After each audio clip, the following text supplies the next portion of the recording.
Bismillahirrahmanirrahim. Assalamualaikum warahmatullahi wabarakatuh. Para mahasiswa maupun mahasiswi yang saya cintai, kali ini saya ingin mengangkat tema tentang tujuan hukum Islam atau maqasid syariah. Berikut indikator pengukurannya. Jadi, orang seringkali berbicara tentang bahwa syariat Islam itu memiliki tujuan, dan tujuan itu semuanya adalah tentu mulia dan baik, tetapi bagaimana? Problemnya adalah bagaimana tujuan itu diukur, mengukur ketercapaian satu tujuan dari syariah itu sendiri. Di antara maqasid syariah yang sering kali orang sebutkan itu adalah salah satunya adalah untuk melindungi harta, hifdzul mal. Salah satu tujuan syariah itu adalah hifdzul mal. Apa indikator hifdzul mal atau melindungi harta? Setidak-tidaknya kita dapat menggunakan sejauh mana apa itu harta umat Islam pada khususnya maupun umat manusia secara keseluruhan terlindungi, itu adalah dapat dilihat dari berbagai indikator. Misalnya setidaknya ada 4 indikator di sini yang bisa digunakan. Pertama adalah equitable distribution of wealth atau yang disebut dengan Gini coefficient. Jadi mengukur distribusi kekayaan, distribusi pendapatan. Jadi apakah di situ ada kesenjangan pendapatan yang amat tajam antara yang kaya dan yang miskin? Semakin kesenjangan itu semakin tinggi, berarti apa itu skornya menjadi rendah. Yang kedua adalah promotion of economic development. Ini kalau yang pertama tadi biasanya dikenal dengan Gini Index ya. Kalau yang kedua dikenal dengan apa itu GDP, Gross Domestic Product, ataupun Doing Business Index.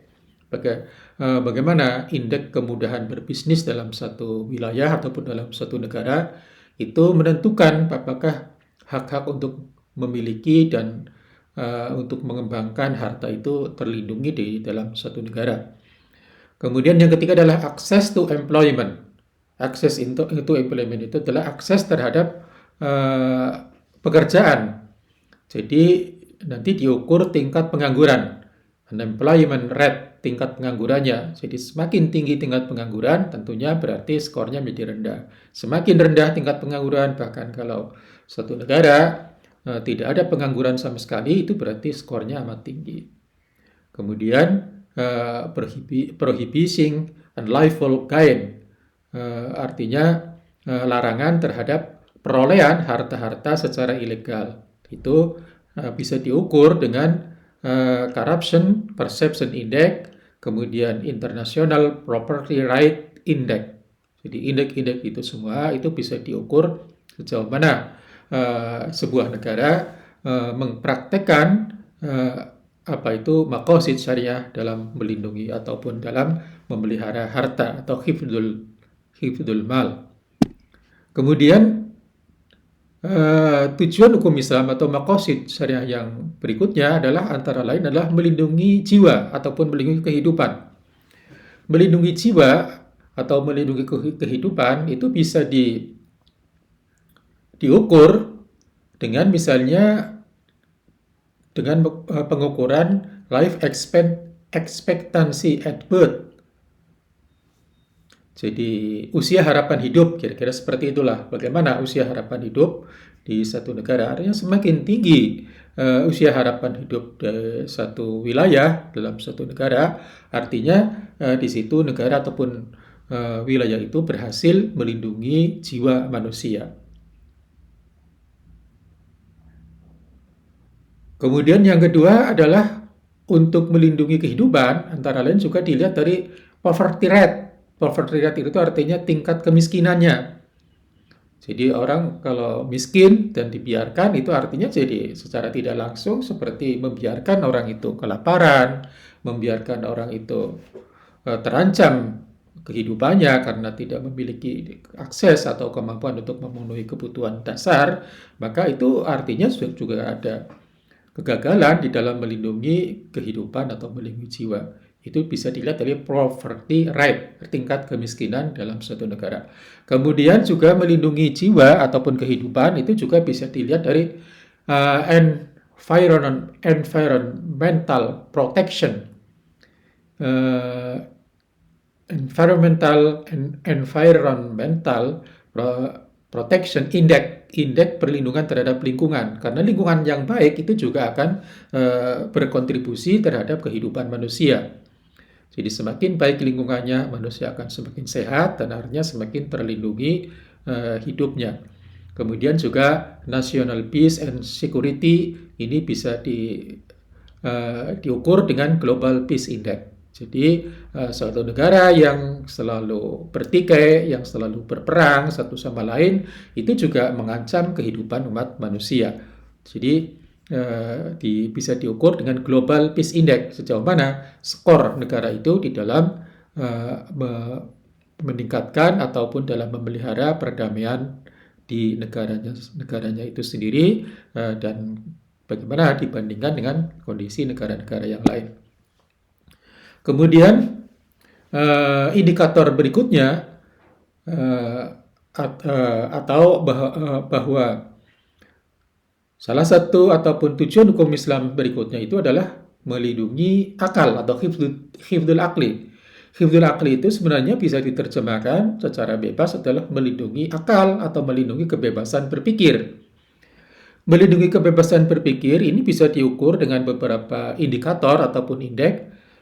Misalnya, bagaimana Human Capital Index? Bagaimana ketentuan-ketentuan yang terkait dengan kualitas pendidikan? Human Capital Index-nya bagaimana skornya? Kemudian juga bisa diukur lagi dengan free dissemination of knowledge.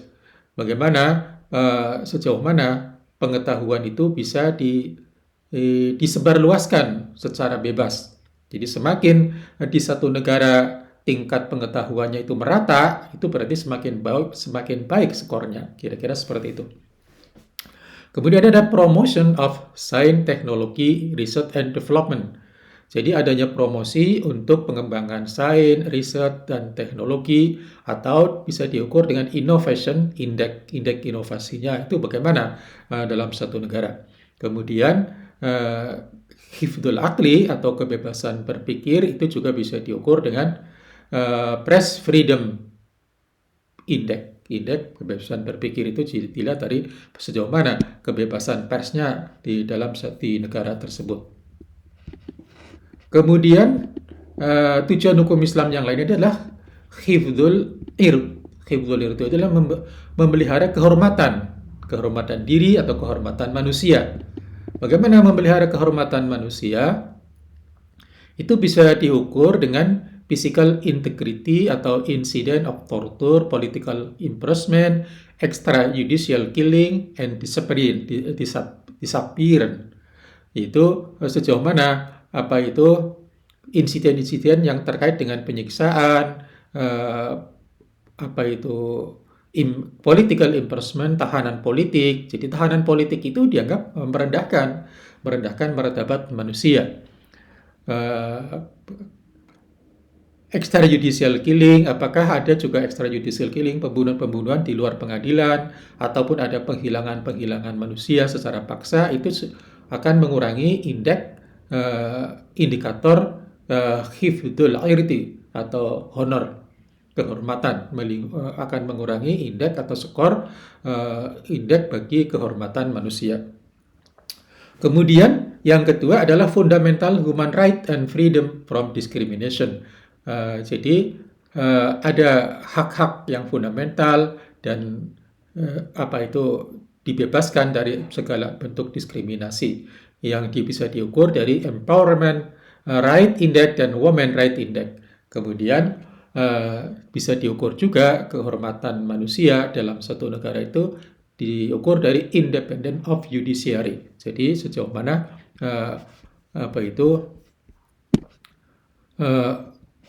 independensi pengadilan. Kemudian maqasid syariah berikutnya, tujuan hukum Islam yang berikutnya adalah hifdzuddin, memelihara agama ataupun melindungi agama. Melindungi agama itu antara lain dengan adanya kebebasan beragama, religious freedom. Kemudian tidak adanya diskriminasi atas dasar agama, dari religious discrimination. Kemudian adanya kerukunan sosial di antara para pemeluk agama, social harmony among religious group. Nah, di sini untuk mengukur kerukunan umat beragama, Kementerian Agama di Indonesia sudah memiliki indeks pengukuran kerukunan umat beragama.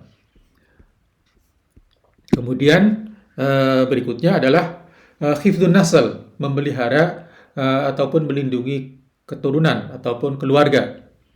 Nah, memelihara keluarga atau melindungi keluarga ini indikator-indikatornya belum terukur secara mapan ya di berbagai belahan dunia menurut saya, tapi Indonesia sudah mulai membuat melalui BKKBN, Badan Kependudukan dan Keluarga Berencana, sedang melakukan uji coba penerapan instrumen Indeks Pembangunan Keluarga atau IPK, Indeks Pembangunan Keluarga di 1.000 kepala keluarga pada tahun 2019.